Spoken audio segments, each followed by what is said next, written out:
Perang di Timur Tengah antara Amerika Serikat Israel terhadap Iran menekan ekonomi global, tak terkecuali Indonesia. Ketegangan di Selat Hormuz membuat Indonesia harus makin kerja keras mengantisipasi krisis ekonomi dan energi. Mendesak adanya kebijakan pemerintah yang menyatukan kebijakan moneter, fiskal, dan ketahanan energi. Inilah catatan Kompas TV, rupiah tertekan, pemerintah BI harus kompak.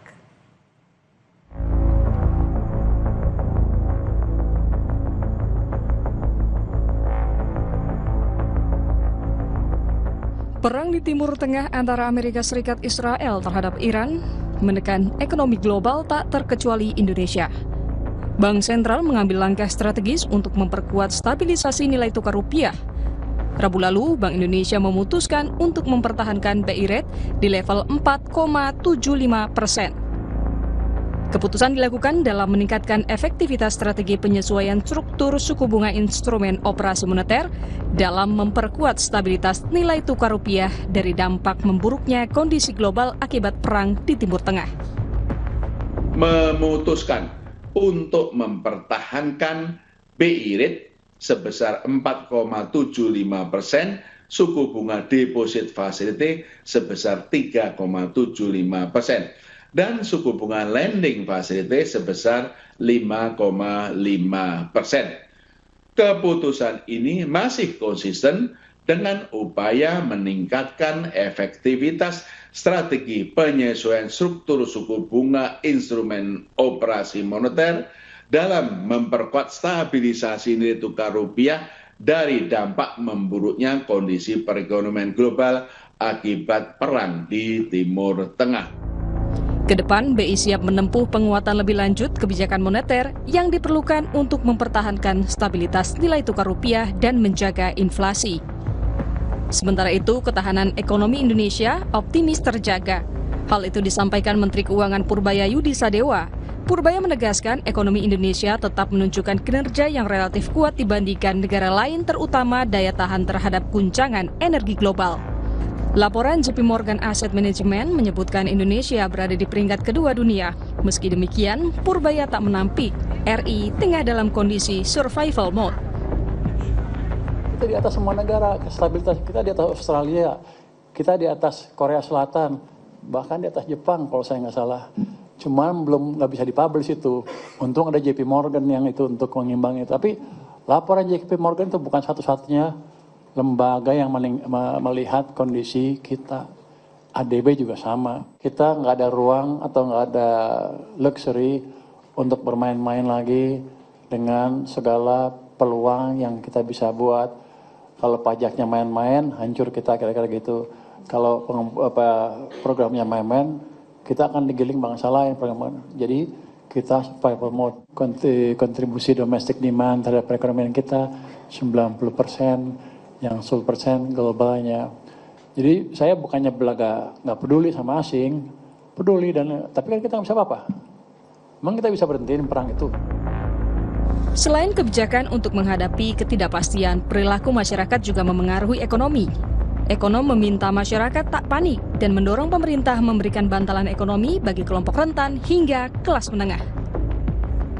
Kondisi Indonesia yang survival mode ini, kita sebagai masyarakat ya relatively harus tetap kalem ya, jangan panik ya, jangan panik buying, jangan panik menarik uang gitu ya, sehingga nanti akan terjadi krisis. Nah, dari sisi pemerintah ini yang harus dilakukan adalah memberikan bantalan-bantalan ya ekonomi.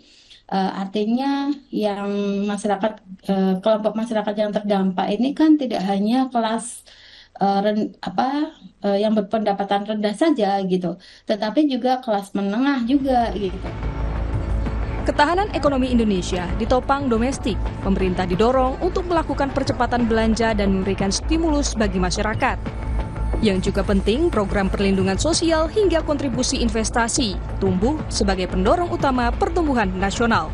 Tim Liputan, Kompas TV. Gejolak geopolitik akibat perang Amerika-Israel versus Iran disertai ketegangan di Selat Hormuz membuat Indonesia harus makin kerja keras mengantisipasi krisis ekonomi dan energi. Mendesak adanya kebijakan pemerintah yang menyatukan kebijakan moneter, fiskal, dan ketahanan energi. Ketahanan energi yang kuat akan mengurangi beban impor BBM dan akan menjaga ketersediaan devisa negara dan berujung pada stabilitas rupiah. Situasi krisis memerlukan soliditas koordinasi dan kepemimpinan. Kementerian Keuangan sebagai otoritas fiskal harus kompak dengan Bank Indonesia selaku otoritas moneter. Kementerian Keuangan harus bisa menjaga disiplin fiskal. Secara bersamaan, otoritas moneter alias Bank Indonesia harus terus menjaga stabilitas rupiah yang sempat menyentuh Rp17.300 per $1 Amerika Serikat.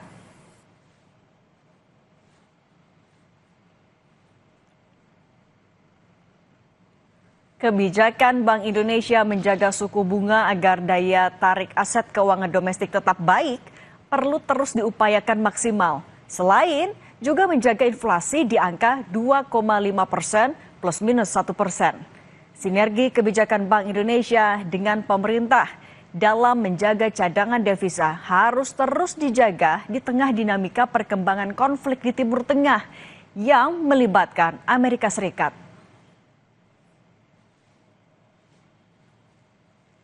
Laporan JP Morgan yang menyebutkan Indonesia masuk peringkat kedua dunia dalam indeks ketahanan energi jangan membuat terlena.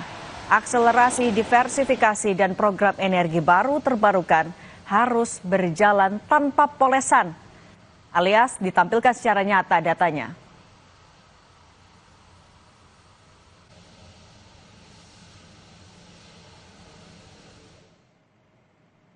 Situasi krisis menuntut kecermatan dan kecepatan pengambilan keputusan yang didasari angka logis agar tidak salah arah.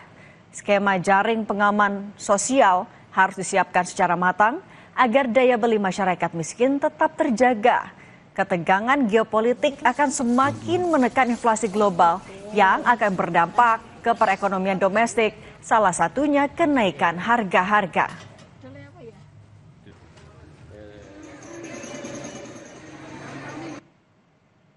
Demikian catatan Kompas TV, jumpa lagi pekan depan.